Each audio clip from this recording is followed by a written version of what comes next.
Hello. It's Sunday night. So happy Sunday night. Hi. Okay, the great conference is now over. Okay, and everybody is home or on their way home. I just heard that Steve unfortunately missed the flight and is stuck in Kansas City. I was very sorry to hear that. Stevie Evie says, happy Sunday night, Joe. Well, I'm glad you're here, Stevie.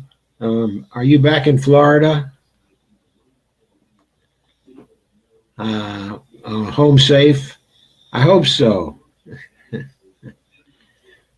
And Mark Fabian is here, and I'm sure others will be joining.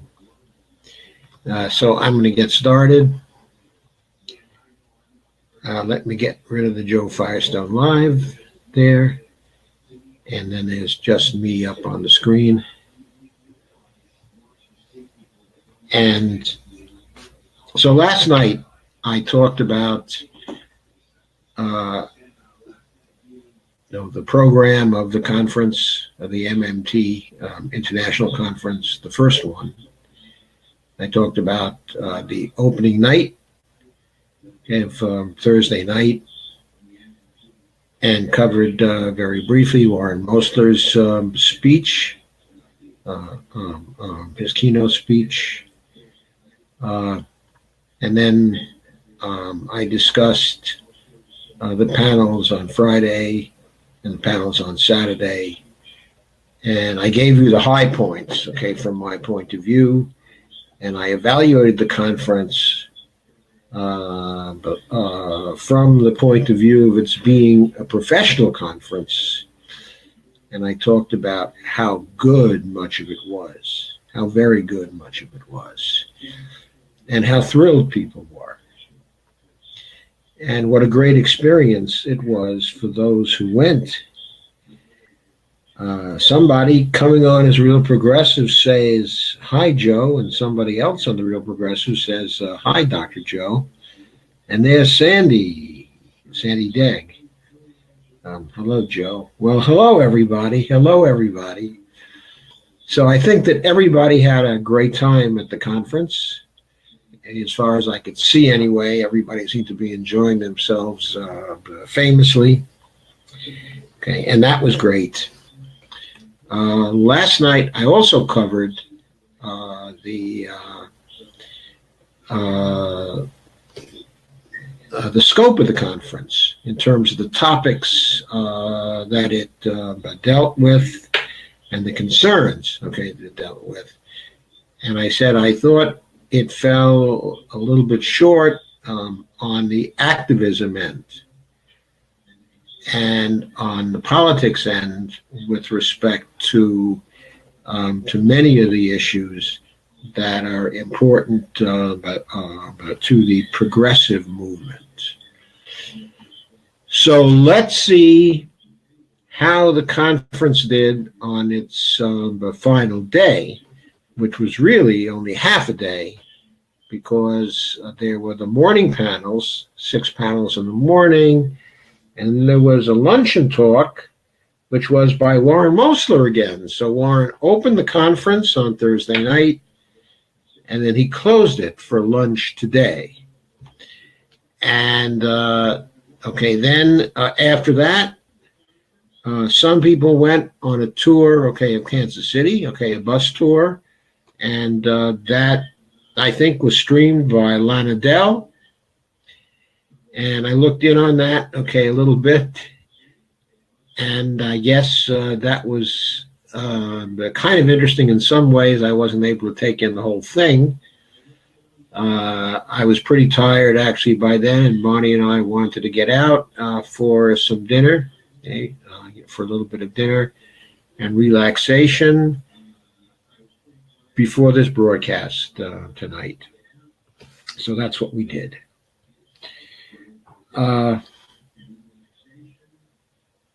So let's see what went on. on the final day. There were 3 panels, one called the Job Guarantee Redefining Work, Human Rights, and the Eurozone. Subject matter suggested that would be an enormously interesting panel. The moderator was Pavlina Chernyeva, who had done a wonderful job in her own panels all through the conference. And the panelists were Rosen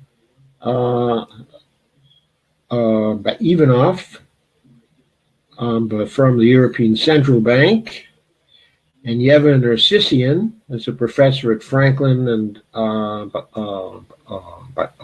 Marshall College, and is at the Levy Economics Institute as well. And she is a PhD from the UMKC program.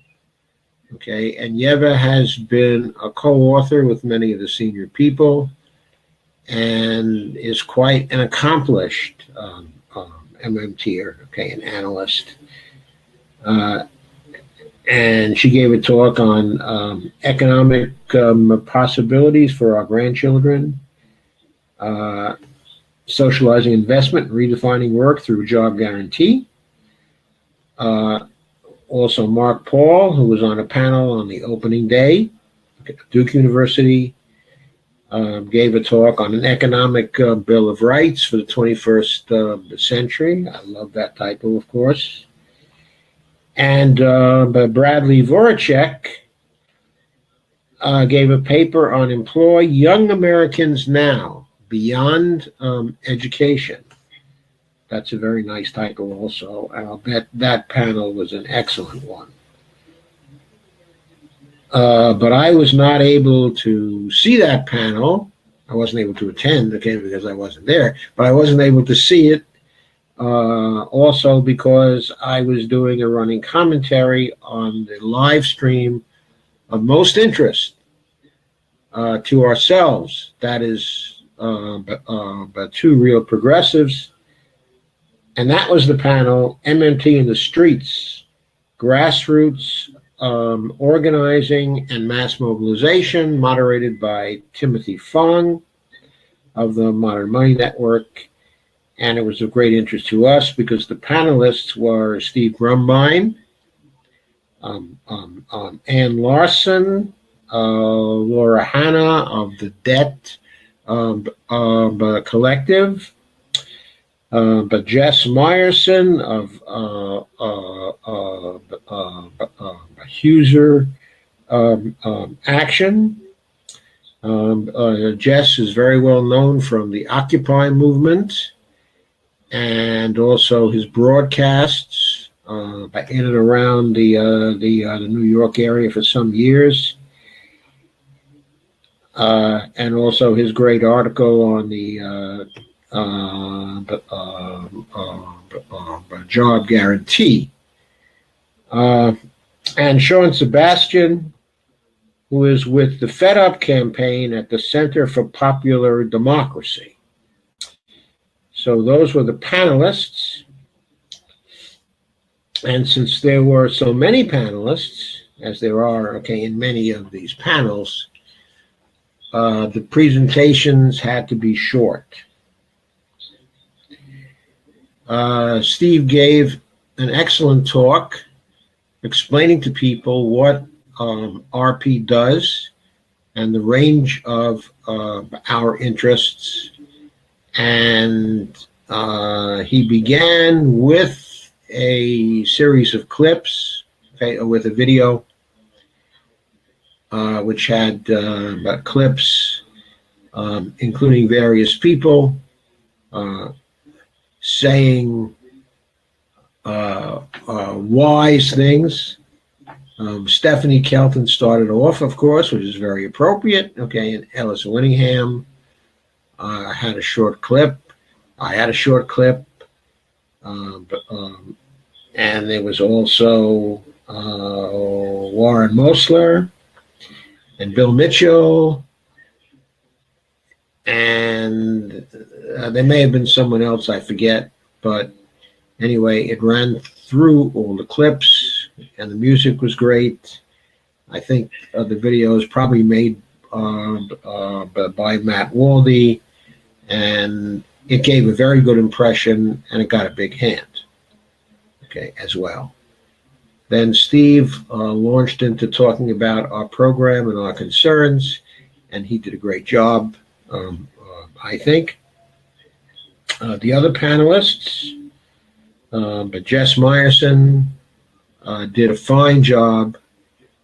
He made a few controversial statements like, well, MMT is not very relevant at that very specific and also the local level that he was working on, okay, at that point. Because there it's all about the organizing, okay, and getting the money to do the things that are needed to do at the local level. And in order to do some of the very good things we want to do, we have, in the end, we need money and a fair amount, okay, of money, and we have to assume and hope that the federal money will eventually be there. But in the meantime, we have to build a movement. We have to build power. And he explained that it wasn't about the MMT message so much. Okay. It wasn't about the framing. It wasn't about improving communications. It was about talking about the issues and the benefits that local people are concerned with and the problems they have. And you have to begin by talking about those kinds of problems and by identifying with them and also their problems. And you have to work out practical solutions on the spot that they are able to actually implement. And so it's about the organizing, it's about the power building. And he said, nearly a tautology, I think, that we can get everything we want as long as we have a sufficient amount of power. So we have to build the power. And of course, the tautologous element, okay, of that is, how do we know if we had enough power? Well, we'd only know if we got everything we wanted, right? If we failed to get everything we wanted, then our conclusion post hoc, okay, would be, well, I guess we didn't have enough power. However, when we talk of having power, one reason why the idea of power is actually useful is because we hope to be able to use the idea to be able to predict before the fact whether we have enough power to be successful or not. Okay. But in the real world, we generally do not know that. We're generally guessing. So hopefully we guess right. Anyway, whether we guess right or we guess wrong, we have to accumulate as much power through movement building as we possibly can before we try to accomplish the things that we would like to accomplish. And I think he was quite right about all that. I do think that the messaging and the communication, while important because they're part of building the power, okay, I think very important for the power building phase. At the local level, and with respect to MMT, the communications and the framing may be less important than the organizing and the gathering of our monetary resources, okay, and activism resources to get done the things that we want to get done. And in this, Jess was echoed by Sean Sebastian, who got up to talk about the Fed Up campaign and the successes they have had in meeting with the powerful from the Federal Reserve, based on only a little bit, okay, of activism. In other words, based on actually going to the Jackson Hole meeting with only 10 activists and attracting the attention of the press. And through that, getting high-level meetings with the regional Fed president and eventually with Janet Yellen also. That, in other words, people high up in the Fed took notice of even a little bit, okay, of activism and tried to talk to the activists and to convey their perspective on things to Fed Up. And Fed Up in turn conveyed their perspective to the powers that be at the Fed. And the fact that they had some success, okay, as easily as they did, I think was fairly encouraging but to all of us. But anyway, Sean Sebastian agreed wholeheartedly with Jess about it being all about the power building and not so much about the messaging and the communications and the framing. And Laura Hanna, okay, and Ann Larson talked about their successes and the programs that they had started and were running at their organization and their plans for a pilot project to try to get communities involved in understanding MMT and how it could help them in relation to getting past their debt problems, and specifically talking about how there might be a jubilee, okay, of debt. And they also went over their successes in actually negotiating the elimination of certain debts for people. Evidently, they've been able to do this to the tune of $33 million in the short time they have been advocating for the forgiveness of debt. I do want to emphasize here, though, that they were talking about one set of issues, the classic focus of an interest group, of a pressure group. But in Jess Meyerson's case, he was organizing on a whole set, okay, of local issues. All the issues progressives are interested in at local levels. On the other hand, Sean Sebastian was also talking about one specific issue, which was what goes on at the Fed, how the Fed is acting in terms of its policies, okay, and its orientations, and how these impact ordinary people and their life prospects and their job prospects. So that also is the classic single issue role of a lobby group. So here, okay, I want to point out that Jess's scope, okay, was local, but his scope was very broad in terms of issues.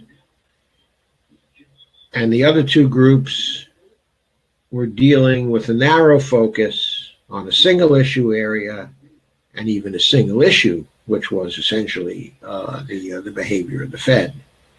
Whereas real progressives also had a very, very broad scope.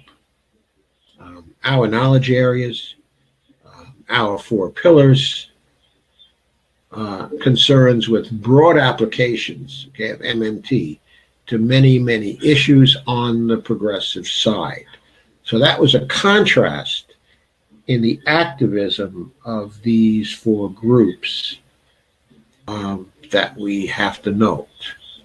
From RP's point of view, it should be easy to establish alliances with the other three groups because they each fit in their own way with what we're doing.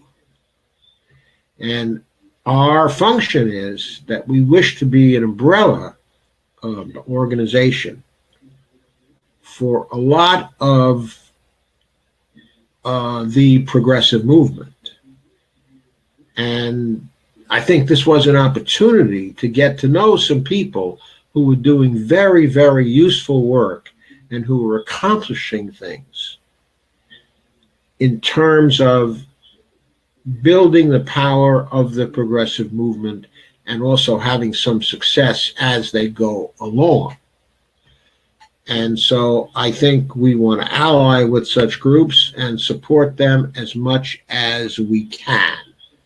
Okay, so that's the lesson, okay, that I got out of this. Now, following the presentations, there was a discussion, very animated discussion, surprisingly involving Stephanie Kelton. Also, Rohan Gray was there. And it just was quite animated. People were very interested in the activism panel. And I think that they were greatly appreciative of all the groups who were there, including RP.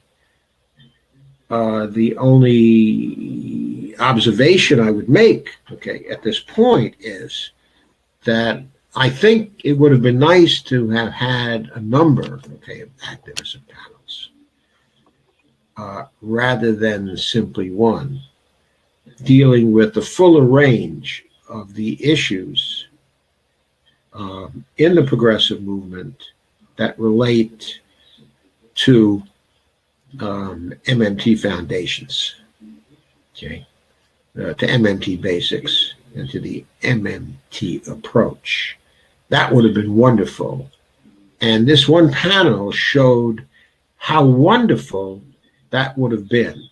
And I hope that the organizers of the meeting are taking note, and as they plan for next year, are thinking about a whole track for the activists rather than simply a single panel.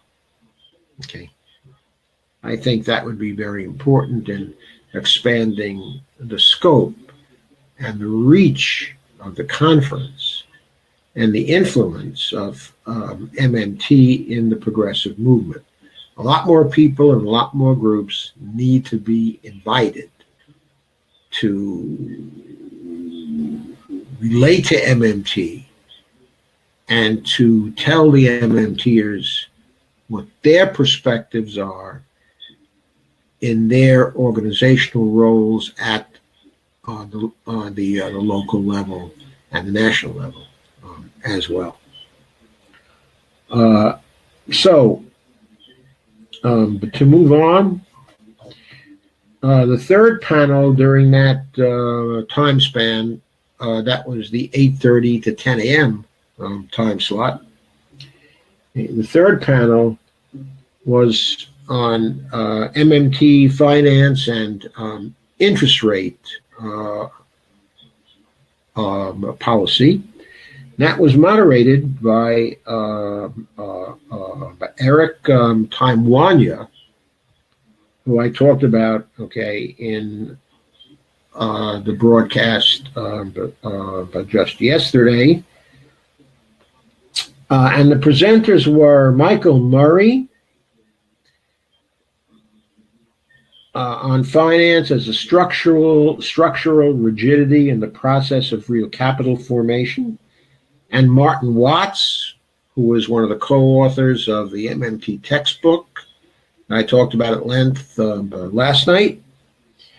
Also, Nathan Tankis of the John Jay College of Criminal Justice and the Modern Money Network, who's one of our favorites here. And he did a paper on interest rates are uninteresting and investment decision theory without interest rates.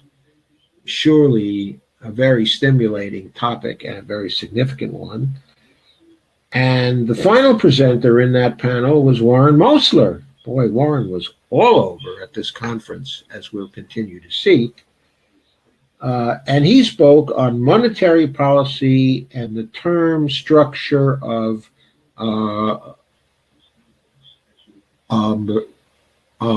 prices. And that's one of his favorite topics. As I recall, he touched on that in the opening night as well. I trust that this was a more detailed treatment here, but of course, for the same reason I mentioned earlier, we weren't able to see that. That said, a panel with these four people on it had to have been a terrific panel. So we'll be able to see the live streams at a later time. And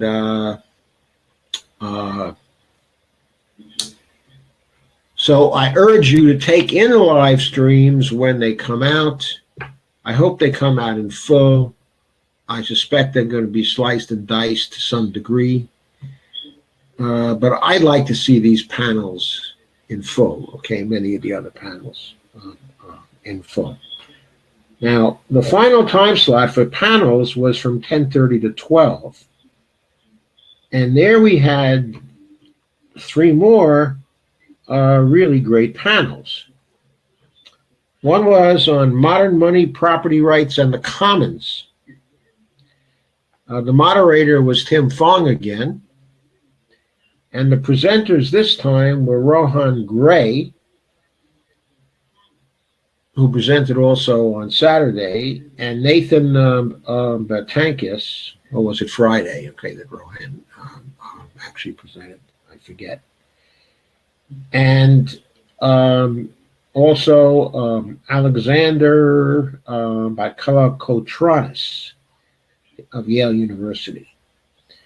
There were no paper titles for them, so presumably there was just a freewheeling discussion on modern money, property rights, and the commons. Rohan Gray and Nathan Tankis are always very interesting, and so I'm sure this panel was also a very, very interesting panel. But it was right opposite an unemployment measure that does not blame the unemployed. That one was organized by the Benzager Institute and was moderated by Fidel Kaboub. And the presenters were all Benzager fellows, or anyway, affiliates, okay, of Benzager. Scott Fulweiler, okay, of UMKC.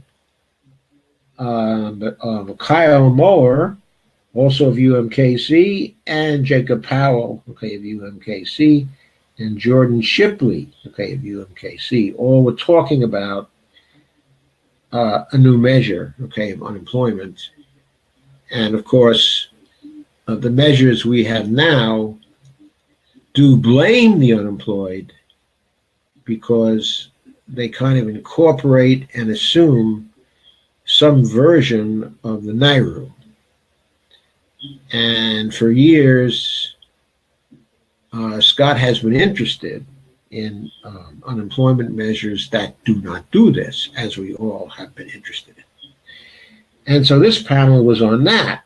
And I would love to have been in this panel also, because I find those discussions to be very fascinating. But I'll have to wait for the live stream, okay, along with the rest of you.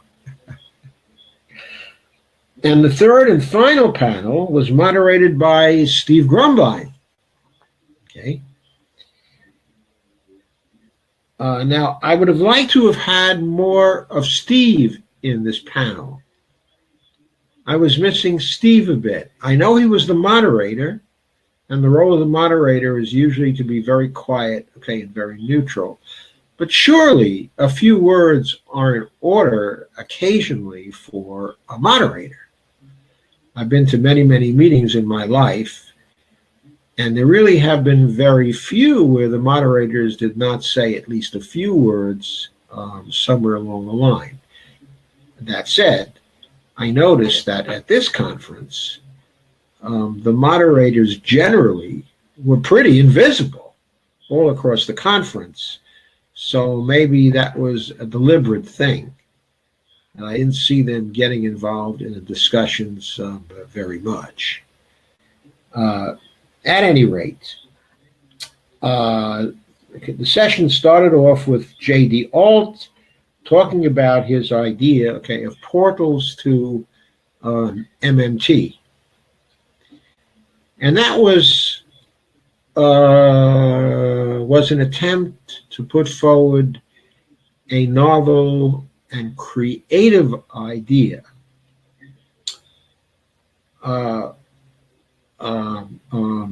involving a new means of financing charitable foundations through the Federal Reserve, which according to the concept, as I understood it, and I didn't get a full understanding of what JD was actually proposing because the sound quality on the video was not good. It was herky-jerky, and there were a number of key sentences that were missed just at the critical time when JD was giving you the proposal.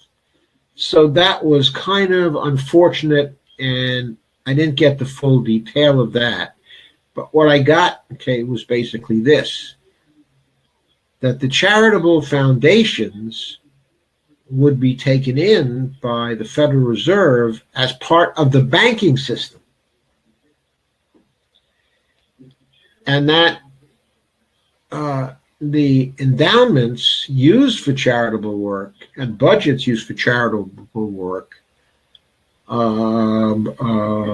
the foundations would be supplemented by the Fed through direct financing of the foundations, and that the Fed would be mandated by Congress to do this without further interference from Congress, so that there would be greater funding, actually a doubling of funding, okay, a doubling of budgets that would be enjoyed by the charitable trusts, because the Fed would supply new money to the trusts in equal amounts to what they were spending on their charitable rate. So in one fell swoop, the amount of financial resources that would be available to establish the foundations and charitable trusts would be doubled. Okay, and this would be done through not through debt issuance, not having anything to do with debt issuance at all, but only through direct financing by the Fed, placing new money in the accounts of the charitable trusts. Okay, so that's what I got out of the proposal. Well, that's how I interpreted it. I might have missed some critical details. I did have an initial reaction to the proposal, and that was that it was kind of a wonky technical thing, which I think JD intended to slip by the political opposition to charitable work that might be found in the Congress by trying to make the whole process, okay, of giving the charitable foundations money as politically neutral as possible, by creating a parallel system to the financing system the banks are using for profit-making ventures. In other words, JD's idea here was that,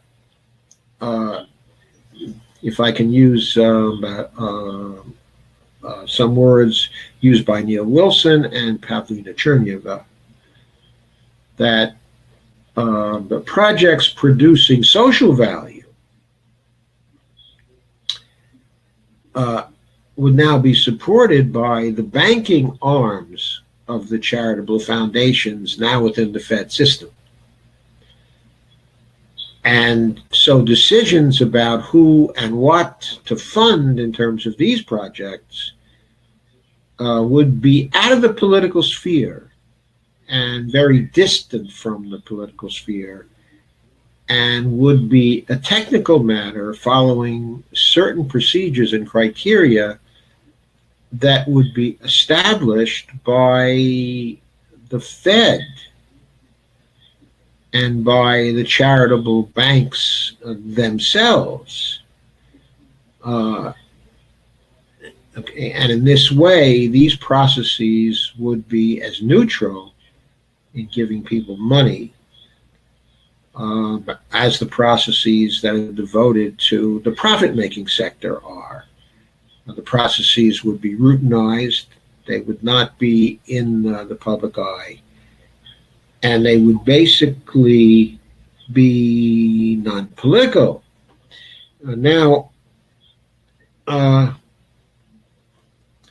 Okay, I have to say that I have a problem with this. One reason why I have a problem with this is that, as I see the early progressive attempt to create institutions that are insulated from politics and supposedly neutral in a technical sense, that effort was very popular at the turn of the century and all through the first half of the 20th century. But in the second half of the 20th century, we increasingly saw that the charitable sectors were penetrated by political interests, and that what they did in many instances was not really politically neutral at all, but in many instances was a means of supporting the corporate neoliberal system. And so I've become suspicious of organizations full of technocrats who claim to be non-political, because I see them as, in the larger sense, extremely political, and I would like to subject them to democratic controls. In other words, the politics. And I know that that's an unpopular view, I think probably in a lot of the MMT sphere, because I think people still like to believe that certain decisions are purely technical or can be made purely technical. Okay. And while I used to believe that back in the 1950s and the 1960s, as the 70s and 80s and 90s wore on, and as we reached the 21st century, I ceased to believe in that. Rather, what I believe in is the forces of democracy and people's movements taking over both the government and all the political parties, so that all of them become dedicated to public purpose. Once that happens, then perhaps the charitable foundations and the nonprofit organizations can share in a broad consensus that all of these institutions are working for public purpose. But right now, I just don't see that as possible. Okay, and I think if we were to pass a proposal of the kind that JD has made here, we would have to get it through Congress. And only a Congress that was progressive in the first place would be likely to entertain and support such a proposal, because it smacks far too much of classical progressivism and of liberalism to really be acceptable to the kinds of Congresses we have now. I don't think they would approve that kind of proposal, even though it did not directly involve appropriations, even though it's based on the idea that Congress would not have to get involved because all these nice things would be done by the technocrats at the Federal Reserve.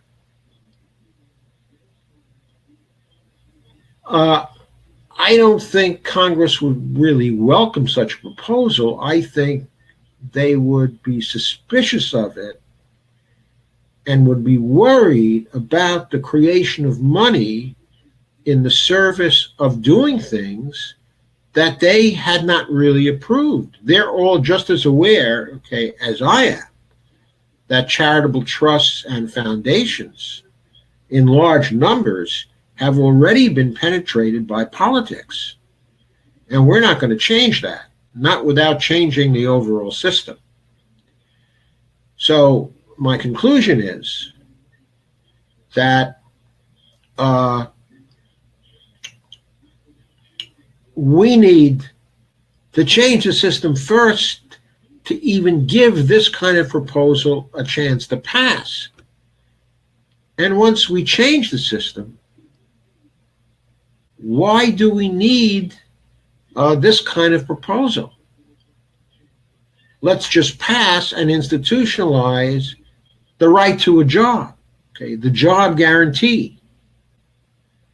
And let's have the nonprofits and the social entrepreneurs and the community organizations all participate in the job guarantee program.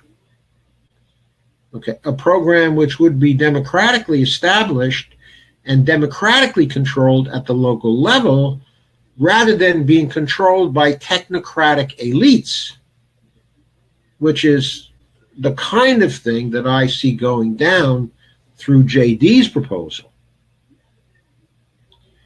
So, but once again, once we have control of Congress, once we have the power, I don't think we ought to waste it on this kind of technocratic proposal. I think we ought to expend it on getting rights established in institutions that will be robust and that will be hard to get rid of once they are fully established, such as the job guarantee program as a permanent institution. So that was my evaluation of it. I'm probably out of my territory now by going into that, but I couldn't really contain myself. At any rate, there were three other participants in that panel. Steve Larchuk of the Larchuk Law Offices in Pennsylvania. And Steve did a paper on the money famine, how we got in and how we get out. And actually, I guess that wasn't a paper, that was a talk, but he's writing a book on that subject. So presumably he's been studying it some. Okay. As he put this problem, Okay, and he sprinkled his talk with some references to Warren and his getting, some private economic lessons from Warren, which it sounds like he did not completely absorb quite yet, because he said the following. He said that there was about $18 trillion in U.S. dollars that had leaked out, okay, of the U.S. Economy since the 1980s through our trade deficits. And then he said there was also about $18 trillion that had leaked out of the economy of the U.S. and into the hands of wealthy individuals.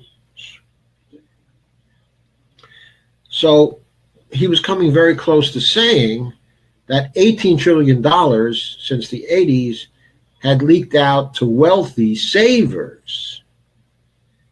And another $18 trillion had leaked out to foreign businesses and interests, okay, and savers.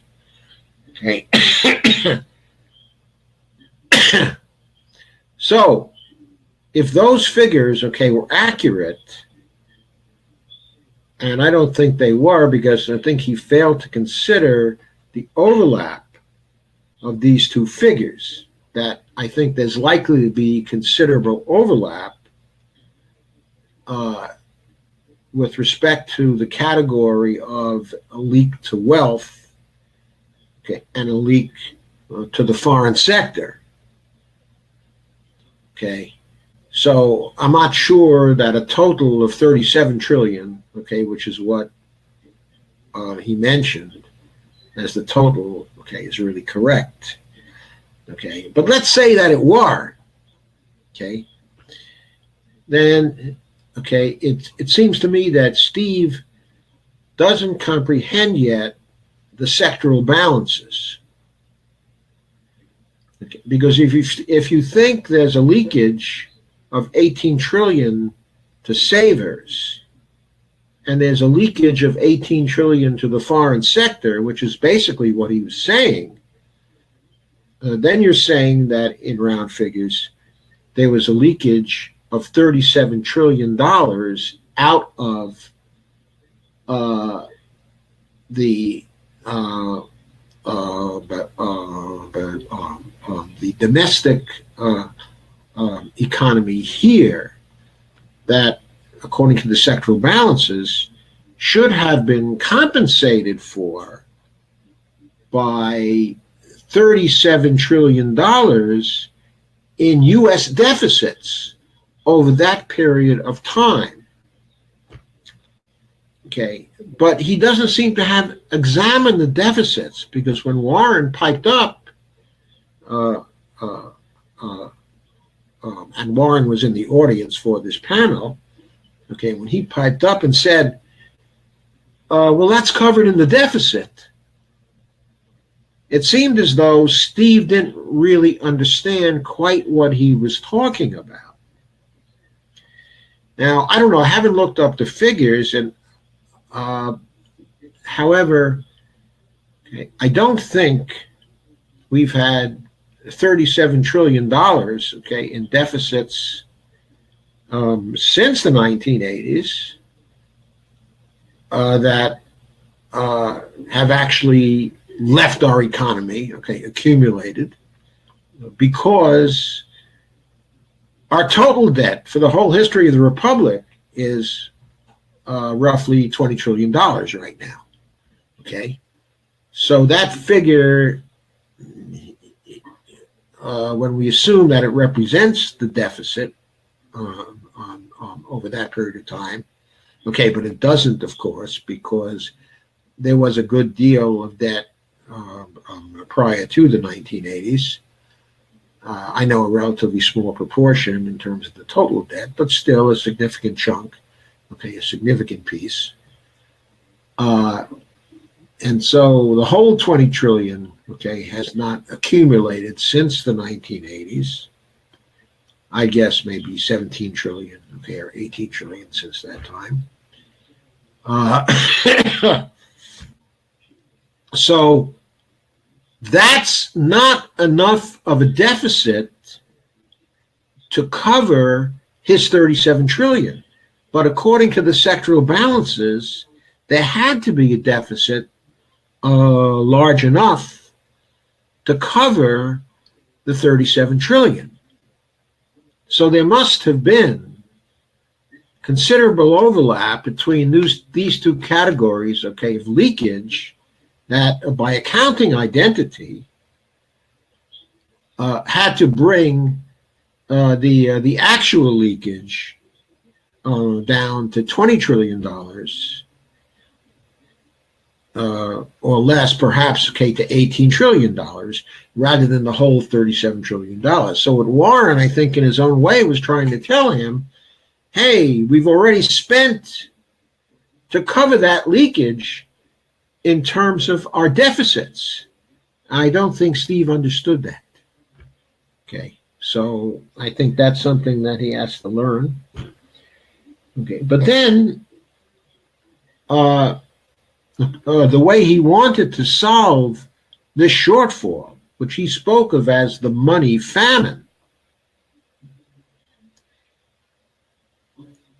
okay, the way he wanted to solve that was to use the platinum coin. He'd heard about the platinum coin somewhere, and he wanted to manufacture money using platinum coins and funnel that money into the economy now to cover the shortfall and restore the consumption power that people used to enjoy through various kinds of programs. He didn't talk about the programs, but his book is going to cover the platinum coin, okay, and deal with the platinum coin. So he was the platinum coin coming up again in much more detail in this panel than in the earlier panel, where one of the presenters was Carlos Mucha, the man who got the original idea for using platinum coin, well, actually for the $1 trillion coin. Okay, so that was kind of ironic. But Steve Larchuk, anyway, spoke with great enthusiasm and rhetorical skill about ending the money famine, by using the device of the platinum coin and just ending the money famine, period. Okay. And so that was a highlight of the panel and caused a lot of discussion later.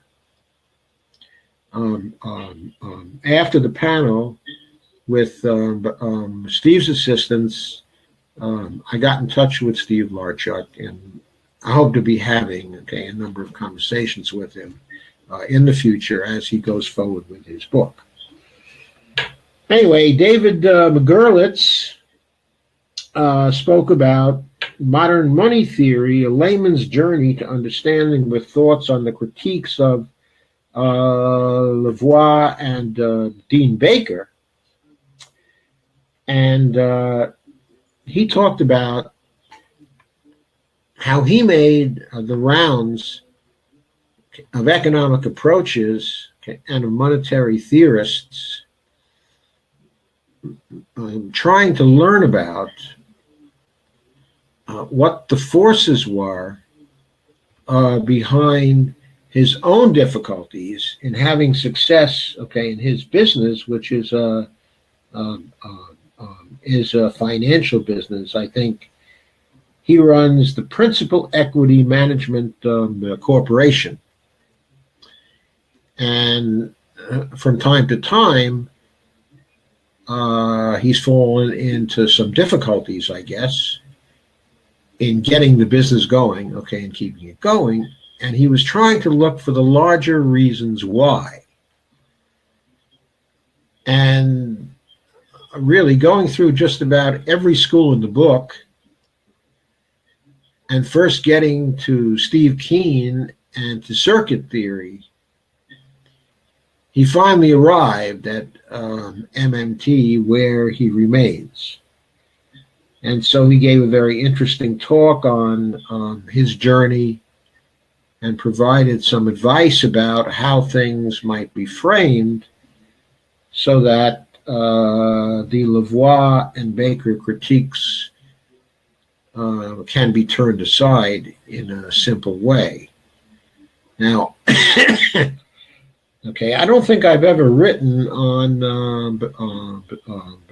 Dean Baker's critiques, which over time he now seems to soft pedal. But okay, I recall writing a series of either 2 or 3 blogs where I critiqued the Lavoie critique at the New Economic Perspectives a few years ago. And I had quite a few go-rounds with the modern monetary realism school. We got into some pretty deep water on the financial system while working our way through the critiques. Okay. And so anyway, you might want to find those posts, okay, and those exchanges to see the finer details of the Lavoie critiques and how they might be turned aside.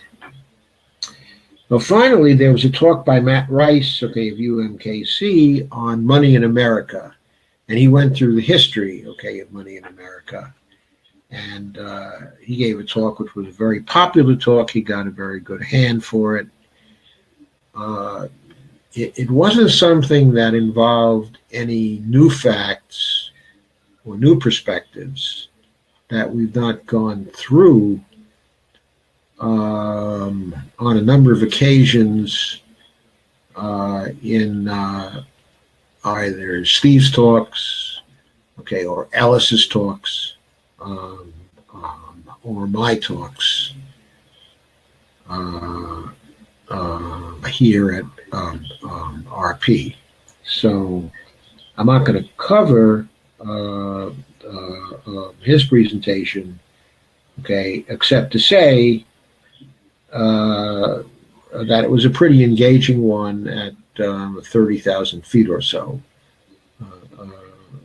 going right through the history in perhaps 10 to 15 minutes, something like that. So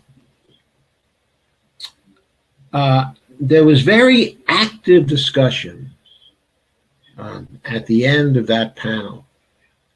Warren was very interested in it and was there in the front row and was engaging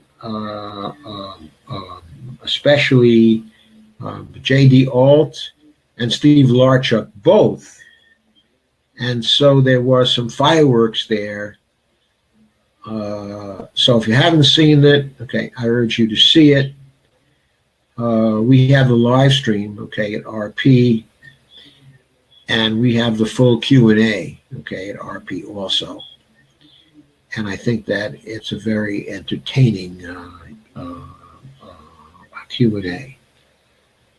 Okay, but once again, I have to say that in that panel, I missed the voice of Steve Grumbine. And I hope the next time that he moderates a panel, he will give us at least a little bit of his voice so that the RP perspective has at least some presence in such a panel. Okay, so the conference then ended with 2 events. There was lunch where Warren Mosler held forth, and there was a bus tour of Kansas City. As I said before, I didn't really follow the bus tour of Kansas City very closely. It was hard to peer at it through the small screen of an iPhone, and uh,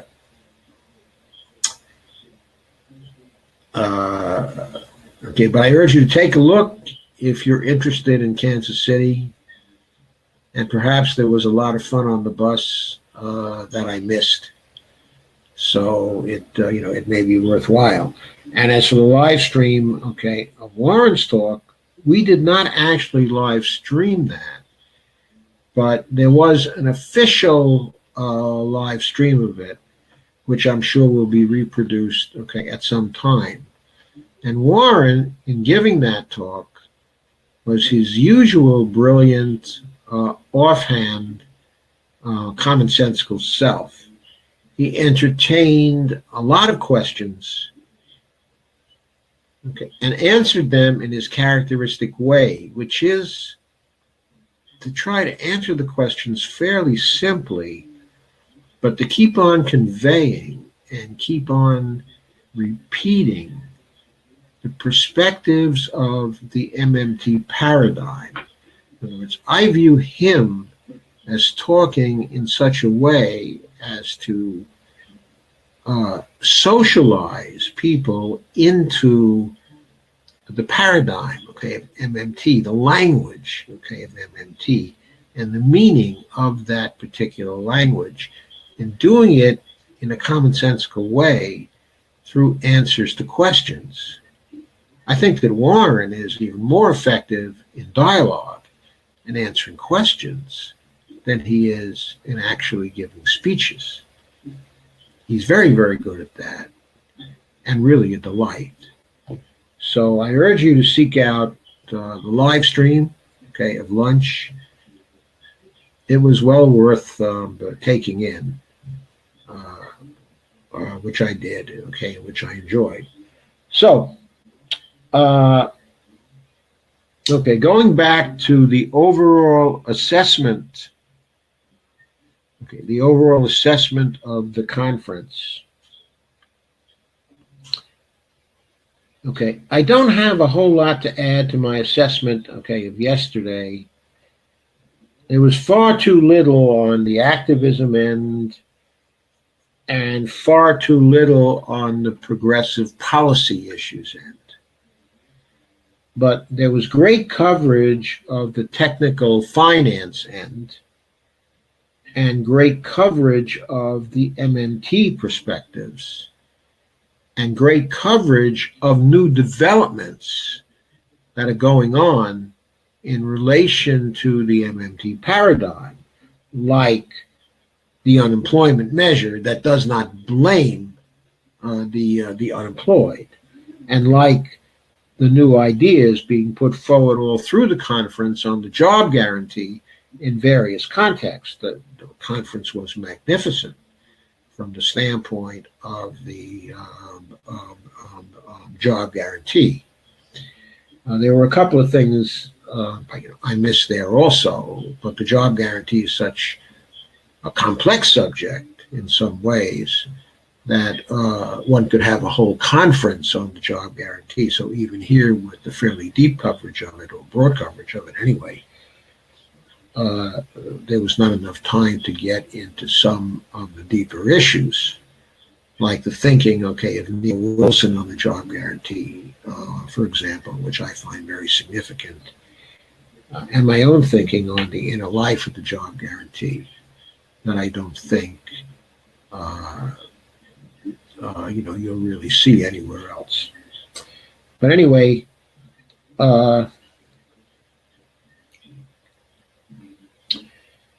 so that's my overall assessment. It was a great conference. It was a wonderful conference, okay, in many, many, in many ways. But if one wanted to create an opening to the progressive movement,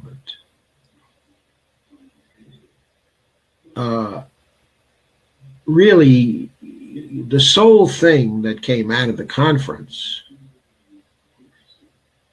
going beyond some of the basic MMT fundamentals, was the concentration on the job guarantee.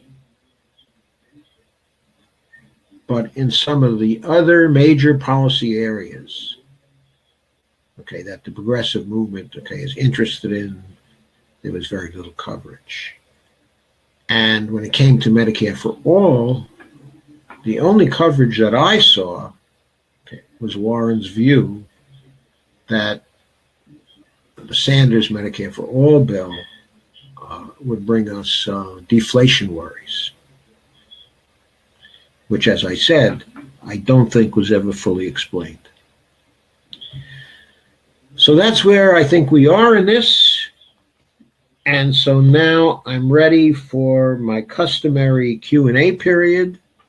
I see there's a lot of commentary here, but I wasn't ready to entertain the questions as we go along, but I'd like to open it up now.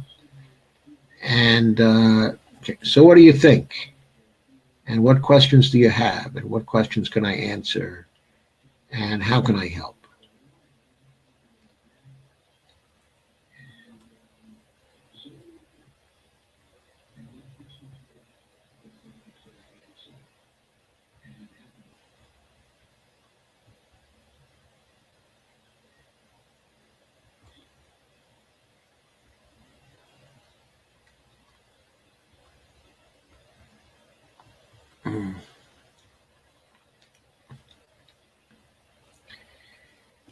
Okay, so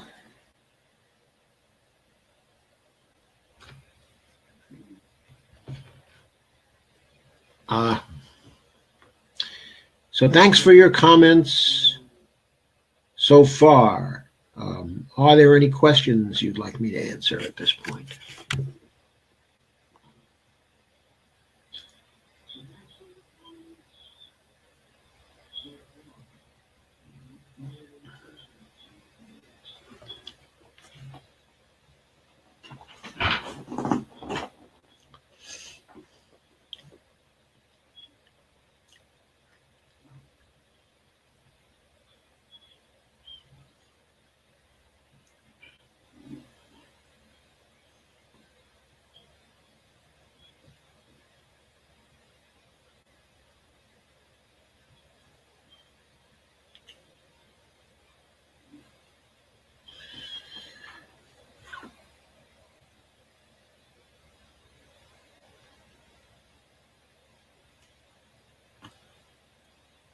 So, Jennifer Spurlock, speaking to Nerman Odkan, says,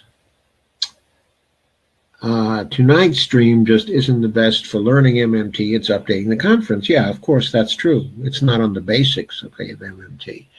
But there are hundreds of videos out there. Okay, the question from Real Progressives was Stephanie Kelton happy with the conference, Joe? Well, I think she should have been happy, and I thought she was happy, and that she was quite thrilled with a lot of it. That was the impression, okay, that I got. I think there were a few problems, like the sound quality and such, but by and large, the MMT organizers had to be very, very happy with this conference. It was really good from the professional point of view, and must have been really good to see so many people so committed to MMT and so knowledgeable about it. And Rob Baxter says to Nerman, the main thing you need to know as a senior is that programs like Social Security and Medicare never go broke, at least not without an active Congress, the sovereign issuer, okay, our currency. Okay, I noticed earlier, oh yeah, Mark Collins is asking, do I know if those lectures will get transcribed? No, I don't know. I don't know. I think they're going to be on YouTube, though, that they will end up there. okay, in some way. Okay, now I noticed there was a question about what is MMT's position on Social Security. Okay, and I think the position most MMTers take on Social Security is that we should have Social Security um, expansion, that we need large expansion, okay, of Social Security. And Warren, even at one point in this conference, stated his view that we could and should easily enhance Social Security to $2,000 per person, which in many instances would more than double Social Security payments, and in most instances would at least come close to doubling, if not actually exceeding the doubling of Social Security payments. I mean, I know some people who would have their Social Security payments actually quadrupled, okay, if that happened. So the MMT position has been to consistently defend Social Security against the austerity people. And furthermore,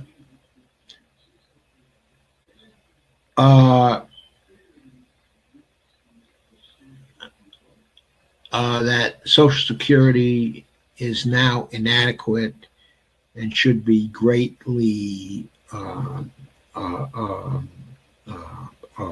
greatly expanded.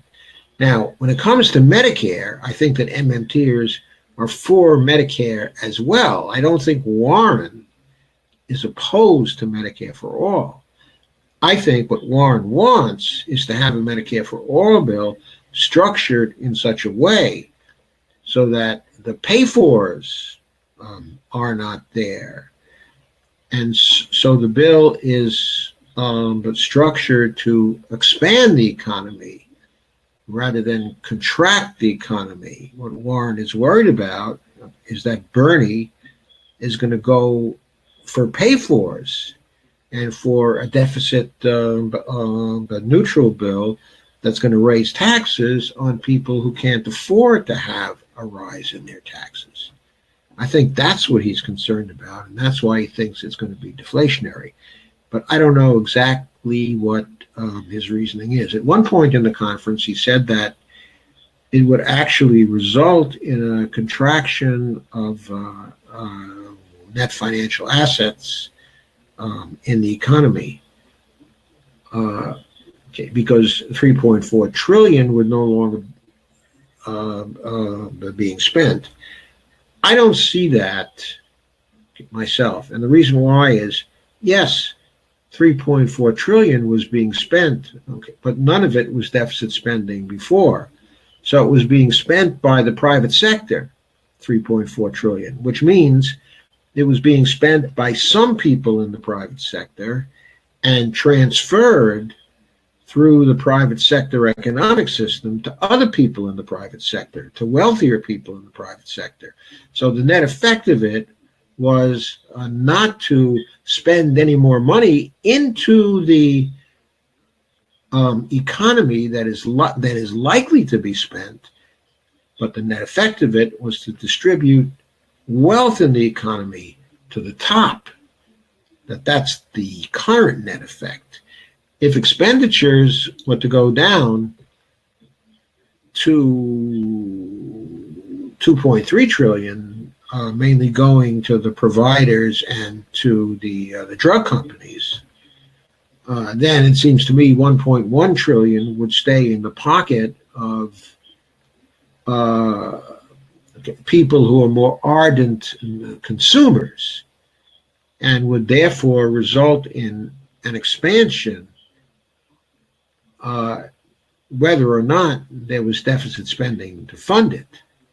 But if there was deficit spending in addition, which I advocate, by the way, considerable deficit spending, actually to the tune of roughly $700 billion a year, then a Medicare for All bill would be highly expansionary, in my view. And Rich Serber asks, did the desired pillars of real progressives get mentioned at the conference?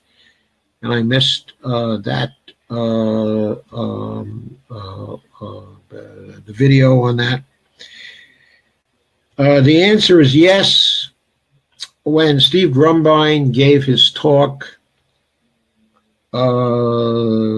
this morning, early in the morning, he talked about RP and the organization of RP, and he named the 4 pillars and also the knowledge areas while he was describing the scope, of RP to people in the panel. So the answer to that question, Rich, is yes. Other questions?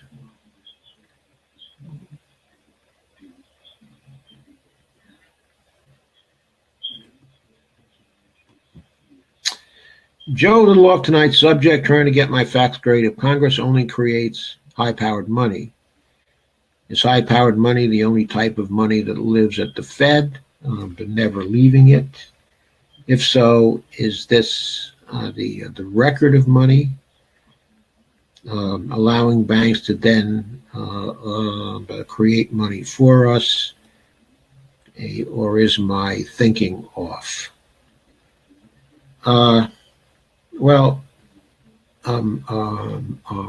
High-powered money is really government checks and government cash and government reserves. That is federal government reserves. Okay. Now, government spends that high-powered money into the economy. It also destroys high-powered money in taxing, in the process of taxing. Now, the net financial assets left by the deficit then would involve some high-powered money actually going into the private sector. But yes,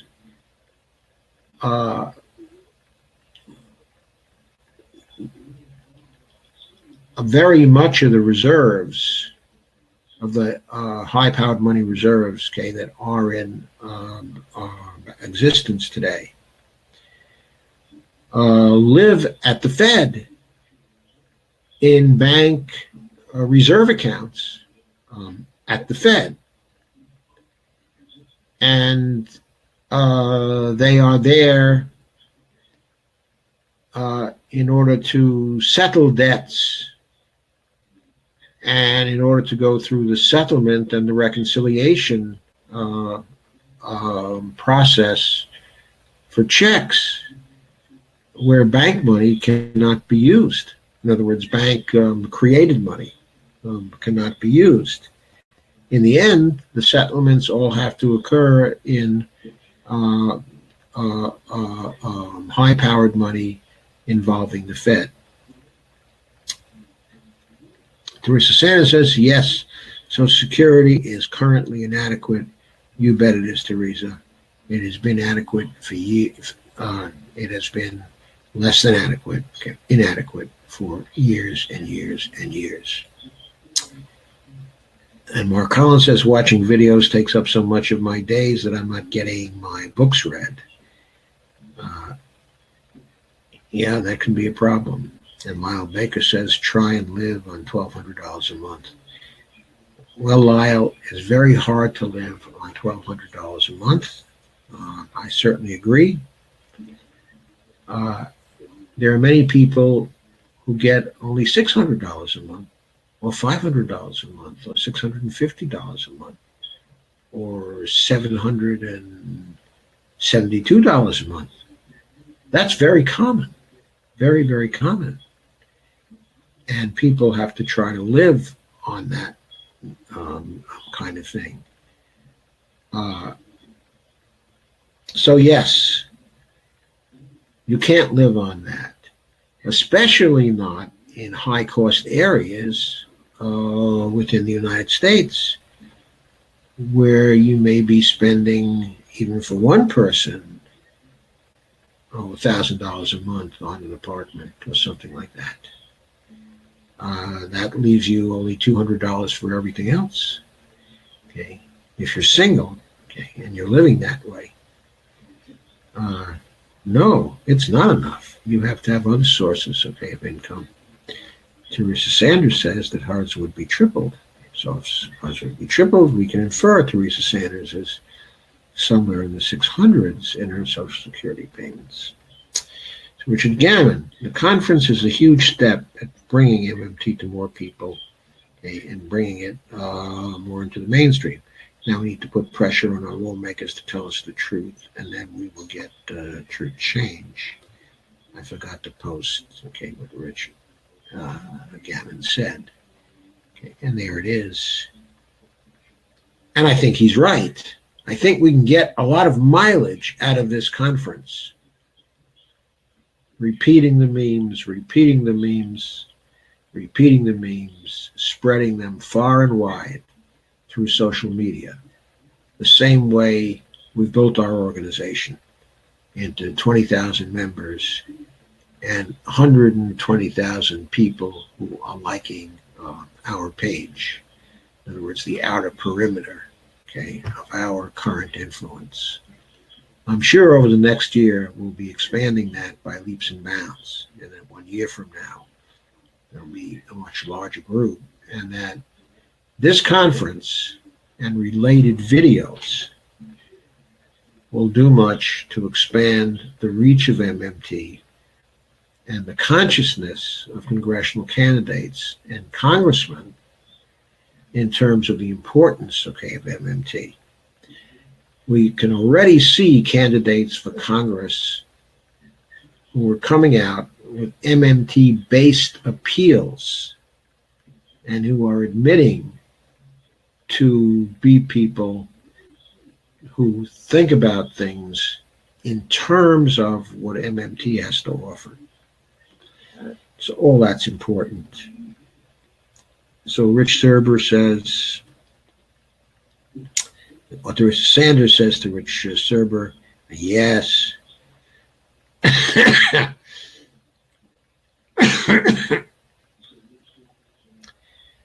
And Mark Collins said, I finished Keene's book, but Harvey's and Ray's is still not read.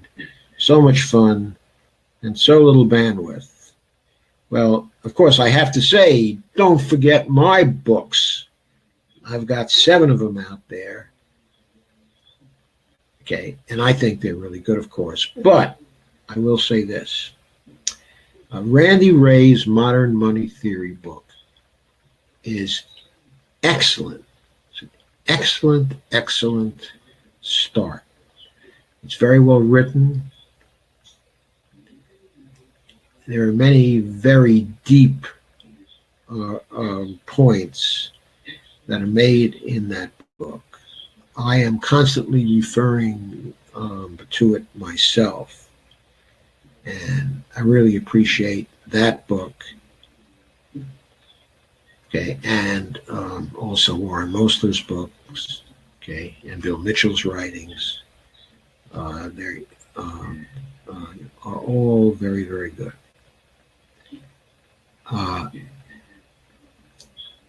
And Carmen Muniz says, if I wanted to send email or whatever to a representative of the MMT convention, which segment would you recommend? When you say a representative of the MMT convention, Carmen, okay, I'm not sure what you mean. I'm not sure what you mean by which segment. Are you talking about writing to panel members? If you are, then please let me know.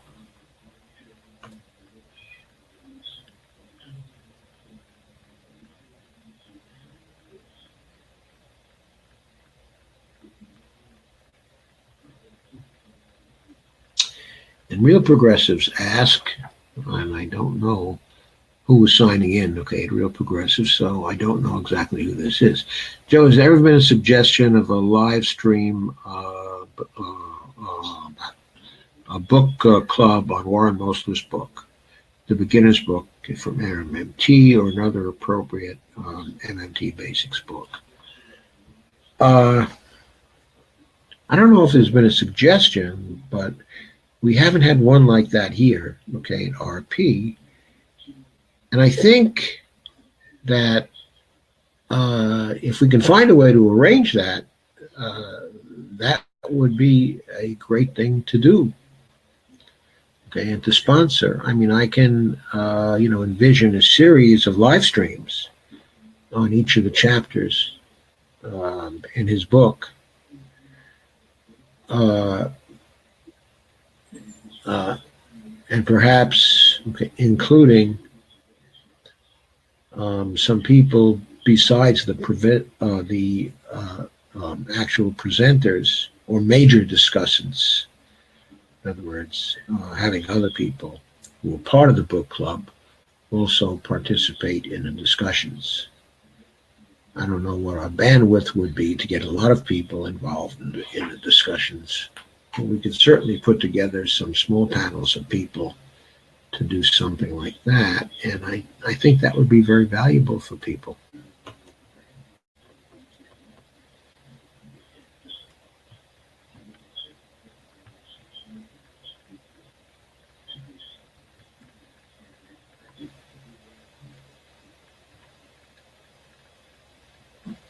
And Carmen says, I wish I had $1,200 a month, I'd be happy.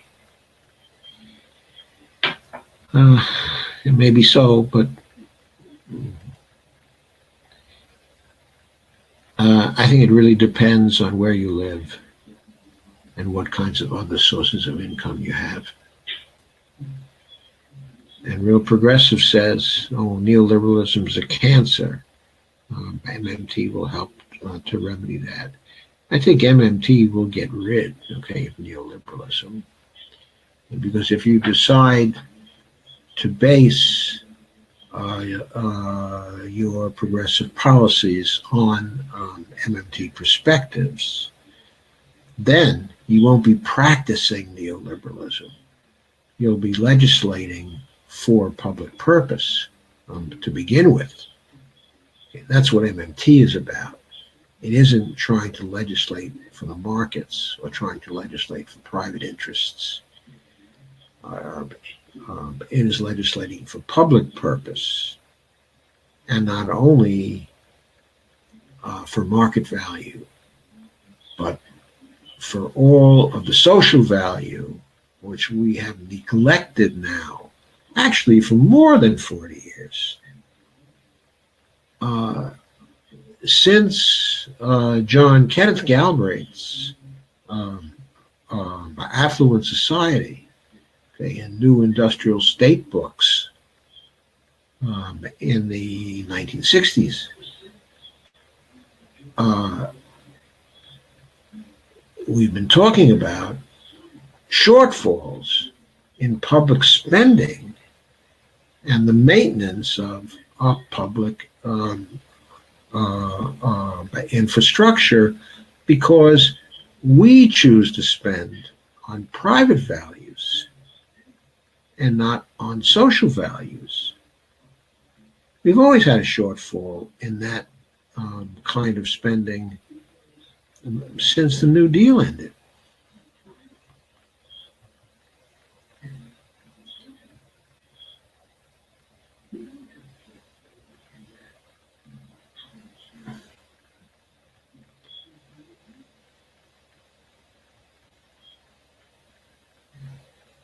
Could we do a live stream, a book club on Randy Ray's book? Well, yes, I can. Okay. Oh, yes, we can. What we can do is take this up in the PMO and see what our management group thinks of the idea. it seems to me it's a very good idea if we have the technical capacity to run this in the right way. So we'll certainly consider, and thank you very much for the suggestion. Okay, once again, I don't know who that is behind the RP brand, but it may be that you'll be part of the consideration also, depending on where you are inside. Oh, Trish. Hi, Trish. Hi, Trish. Okay, well, Trish is not a member of the PMO, but I can certainly introduce the idea there, Trish. Okay. I think it's a great idea.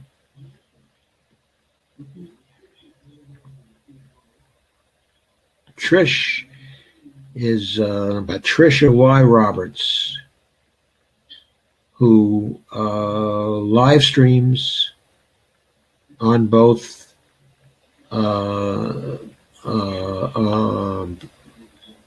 the issue of becoming a vegan, and also on the Naked Empire, which are a series of live streams dealing with international politics, the foreign policy of the United States, the peace movement, and the injustices done in the international system by the great powers, including, of course, the United States. And the vegan live streams are wonderful live streams also. So I recommend both the vegan live streams and also the Naked Empire live streams from Trish. Usually there's at least a live stream a week, and some weeks there may be 2 live streams. Okay, so watch out for Trish's live streams. They're really great.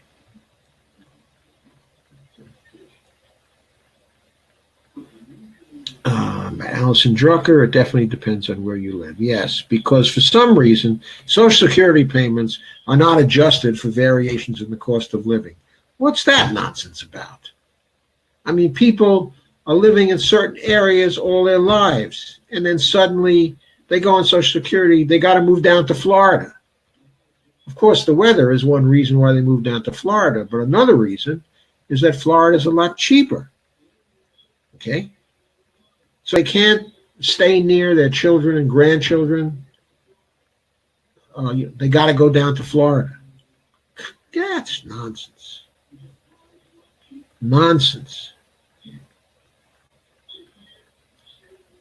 The government should pay Social Security based on the cost of living in different areas.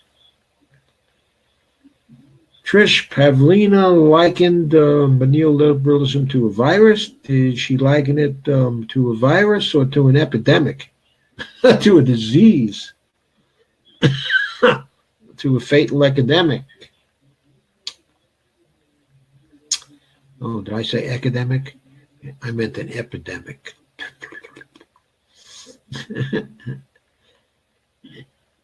Nerman Odquin, Social Security income depends on how many years work, right, and on the salary you had during those years of work. I agree.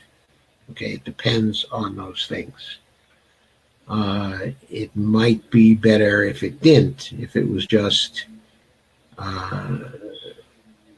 that the only differences in Social Security payments were based on the cost of living differences.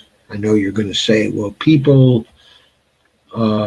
had different FICA rates, so their incomes should be different also. It's only fair. Well, what you have to remember is that you did not pay into any real fund. What you did was you paid into the Treasury Department. The money was destroyed by the Treasury Department to drain reserves from the economic system, not to pay for spending and not to pay for Social Security spending. That is a fallacy. Okay? So the number of years you worked and the amount of your money that was taken away by the federal government did have something to do with your income. But that doesn't have anything to do with the Social Security payment, okay, that you're getting now, except that somebody set the schedule that way. Okay. I think it would be a better system, okay, if everybody got a really great level of decent living from Social Security, and that were made available to everyone and was cost adjusted, okay, according to the regional cost of living.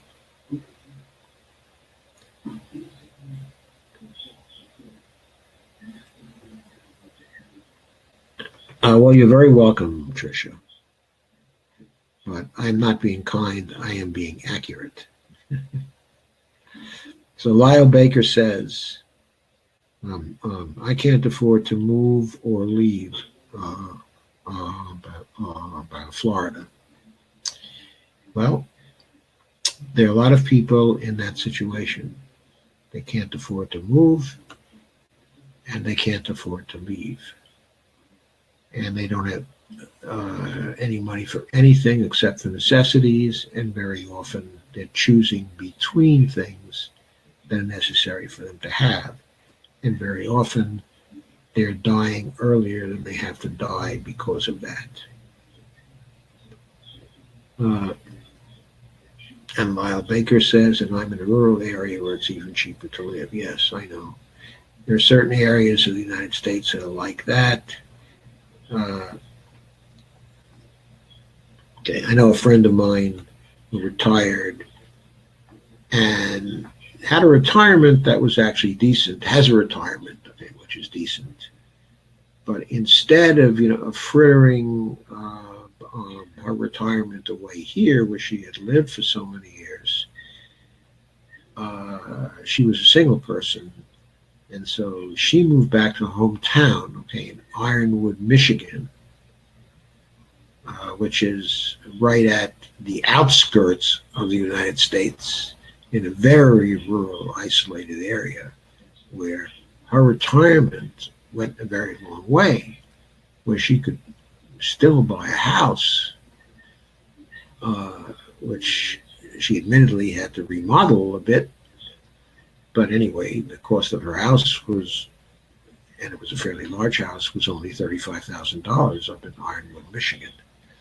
There are still places in the United States where you can do that.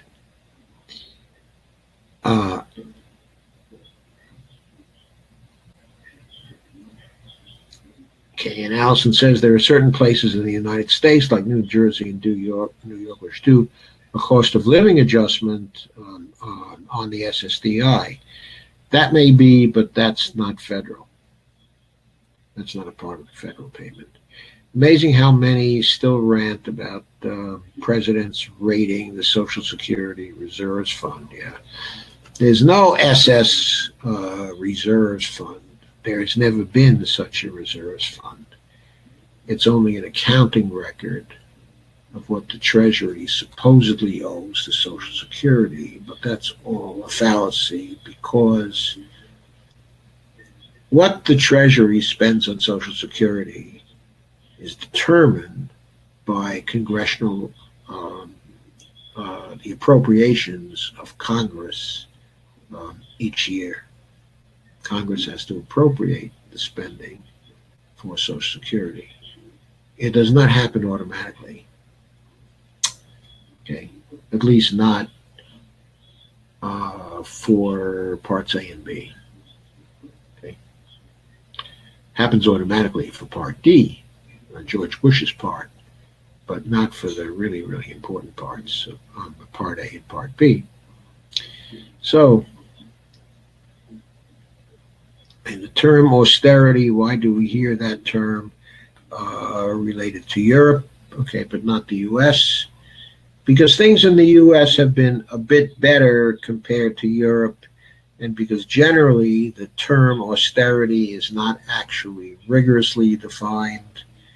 Now, in some of my writings, I've tried to rigorously define it. I distinguish two kinds of austerity. One is macroeconomic austerity, and the other is also microeconomic austerity. And I've talked about that, okay, in others of my videos here. So I will let you find some of those other videos and see what I mean, okay, by those two terms. But just to get to the bottom line of this, we never really reached here the boundary, okay, of macroeconomic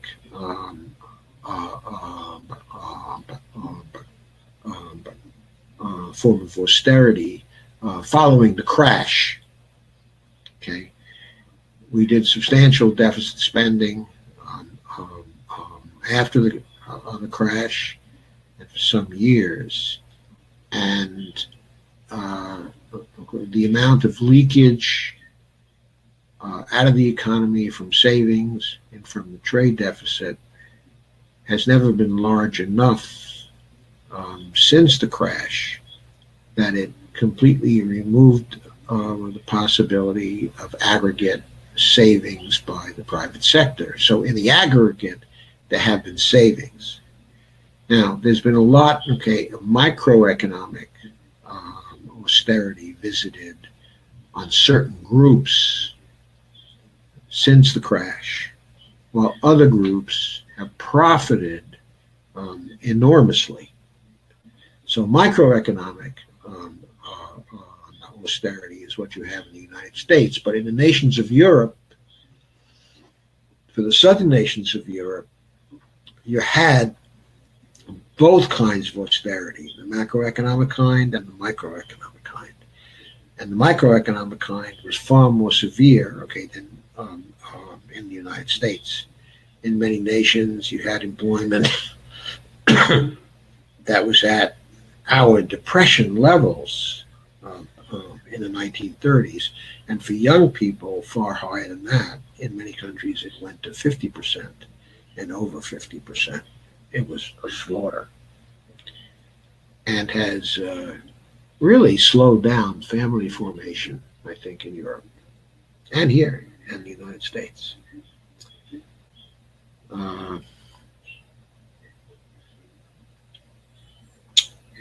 Okay, and so Norman Atkins says, don't move to Florida. It's the worst swing state in 2017. I'm not going to move to Florida, don't worry. I don't think I'd be caught dead in Florida. That's another matter. I like where I live. Anyway, so Mark Collins says, I want to help to orient those asking, okay, what MMT is, and assisting with the explanation. They have made the new hopefuls feel supported and have a video or blog suggestions handy that may be helpful, but I would have to look up. Thank you for the experts that join in as well. This group forces a feeling of a great deal of support. Yes, Mark, I think that's right when it comes to learning MMT. I like Professor Richard Wolff's economist explanations and solutions. I like a lot of what Rick Wolff does, also Nerman. Okay, but Rick Wolff doesn't seem to understand that taxes do not fund spending. And therefore, he always gets into the problem of insisting that in order to do things for most people in the economy, we have to have high taxes on the rich, okay, and on the corporations. Now, there are many reasons to have high taxes on the rich and high taxes on the corporations. But that's a separate issue from passing bills that will help the rest of us. Why do we have to accomplish the goals of making the rich poorer and making everybody else better off in the same legislation? Why fight a war on two fronts at the same time? In my view, there's no reason for that. Let's get people helped. Let's get them more financial resources. Let's make their lives better. Let's solve the problems that face us as a species. Then we can worry about taxing the rich in order to accomplish different kinds of goals that are served by such taxing. So Jennifer Spurlock says, thank you for answering. I'll find those videos. Okay. You're welcome, Jennifer. Real Progressive says, what's the story with Florida? Well, Florida is a state that is, first of all, really threatened by climate change. So I think it's actually dangerous to live in southern Florida. And I would like to live there for that reason. Secondly, politics in the state is very split between the rural areas and the urban areas, okay, in Florida. And it's also very racially split.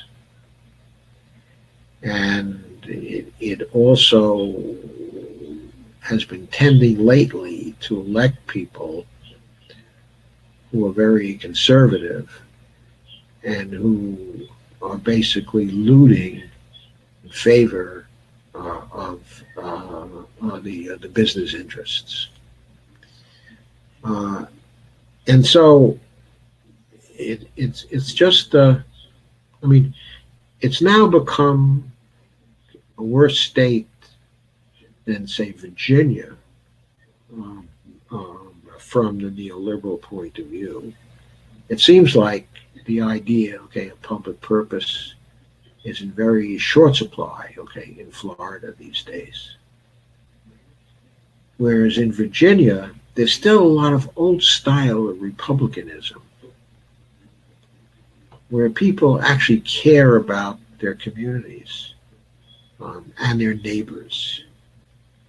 Now, people are budgetarily stingy here, certainly, and they always want to be fiscally responsible at the state level. And there are problems, okay, with race relations, both here and in Florida. Okay, but still, this feels like a more friendly and less extreme state in its politics. It feels like there's more consensus and there's more talking among the factions in politics. Of course, here, as in most states in the United States, the Republicans have organized to try to kick people off of the voting rolls and to try to tilt, the machinery of elections towards themselves. The gerrymandering here, okay, was pretty bad, but it was pretty bad in Florida also. So, in most of the American states now, we face that.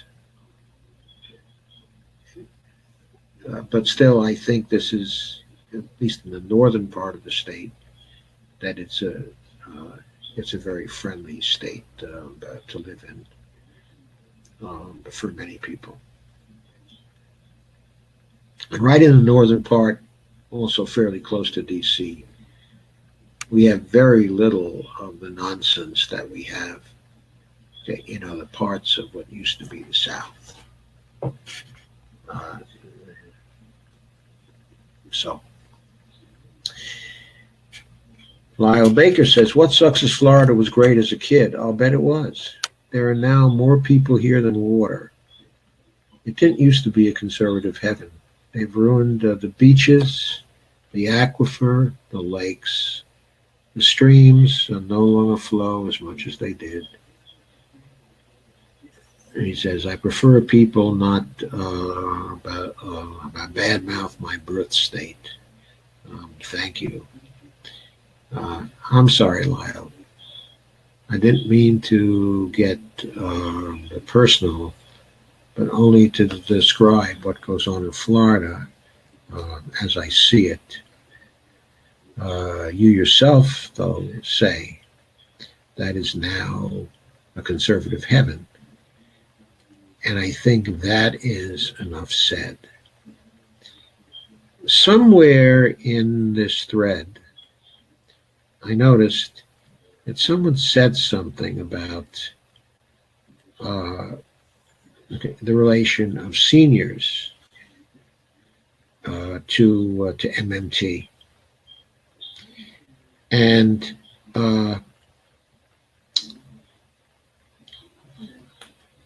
okay, what I'll say is this, is that, okay, we have to remember, okay, that MMT is not a mass political movement. So it hasn't actually tried to get seniors support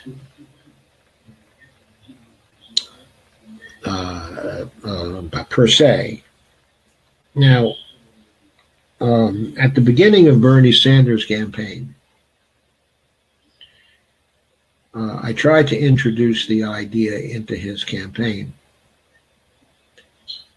that he ought to be concentrating on seniors all over the country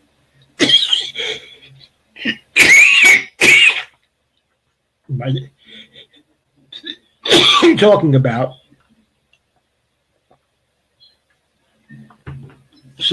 expanding Social Security and, of course, the Medicare for All bill. Okay, because the Medicare for All bill is really a great gain for seniors on Social Security. Far less would be taken out of their Social Security payments. I mean, it could, literally save a couple thousands of dollars each year. Okay, and I could visualize Bernie going to senior centers in Florida and in other areas of the United States, giving his pitch there and easily pulling those senior citizens away from the Republican Party that has literally done nothing for them for years except engage in symbolism. Now, I know, okay, among seniors here in the United States, there's a good deal, okay, of racial prejudice and a good deal of the old conservative ideological thinking.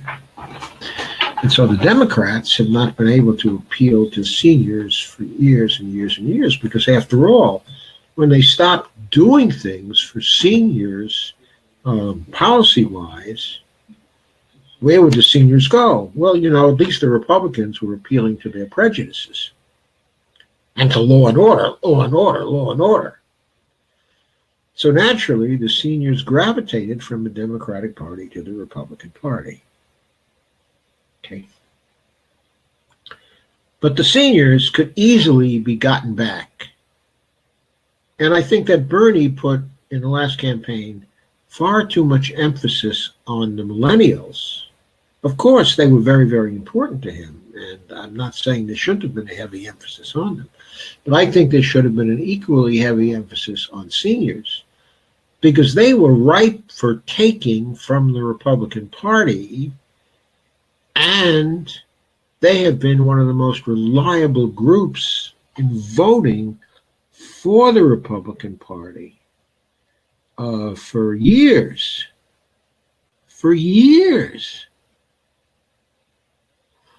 So, just as a strategic objective, it's really important, I think, to try to detach seniors from the Republican Party, because in my view, they're ready to go. Using an MMT-based platform, it would be easy to take them away from the Republican Party. So Tricia asks, what's the best state, but do I think to live in? I'm sorry, too many questions. And the answer is I don't know enough about all the states, but in terms of the general impressions I have, I would say certain states are good states to live in, from the standpoint of the political climate in those states. I would guess one of them is probably Minnesota. Other states that are fairly good, probably Washington, okay, and Oregon. I would say also Vermont. Have I mentioned Vermont already? I don't know if I have, but I'd say, certainly Vermont would be a politically friendly state to live in, okay, if one came to the United States. I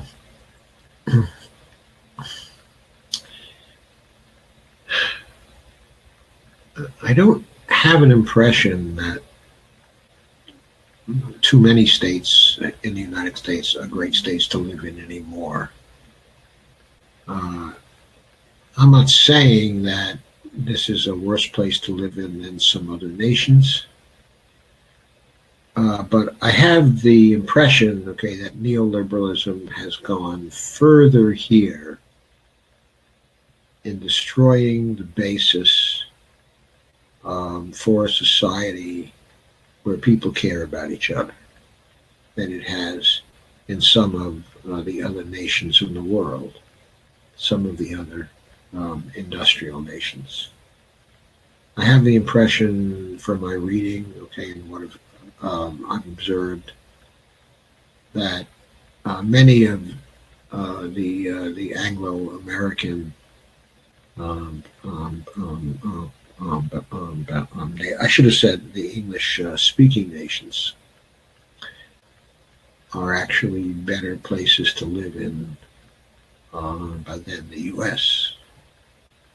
And I have the feeling that Australia, New Zealand, okay, and Canada are all better places to live in for middle-class people that offer greater opportunities to children, okay, and to young people, and offer better educations. And then the countries, okay, of Northern Europe also are very, very good, okay, in that respect. And some of them, are probably among the best nations in the world, okay, to live in. Certainly survey research seems to indicate that. So these are, okay, my guesses. I think Northern Virginia, where I live, is a pretty good place to live in, okay, from my standpoint.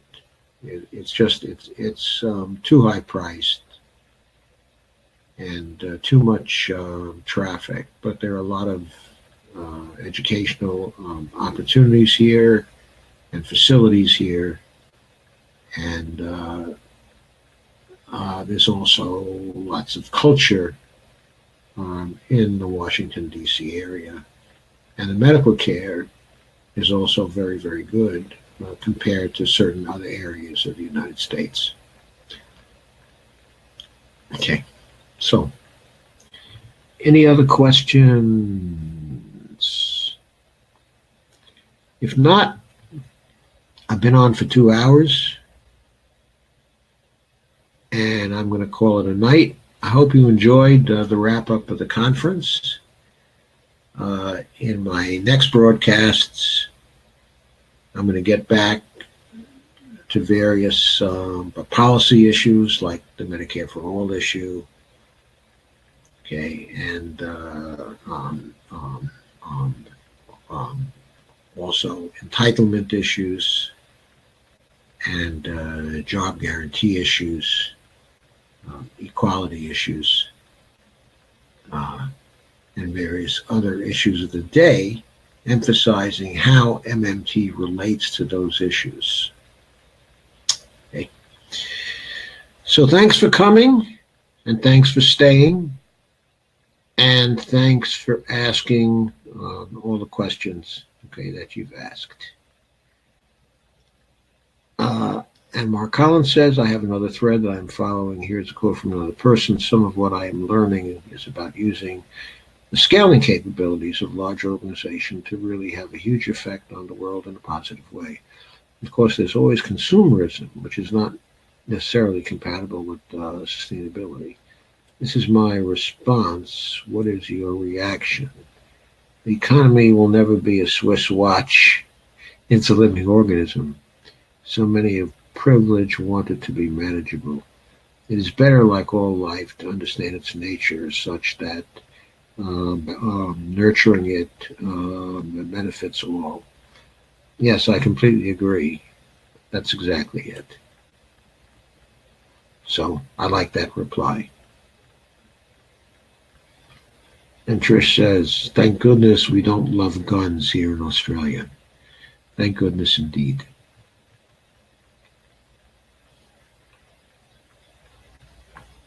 Okay, Mark Fabian says to say hello to Bonnie, which I certainly will do. Thank you, Mark. And thank you, Lyle. And thank you, Ricky Eschua. And thank you, Stevie Evie, for your usual fine support.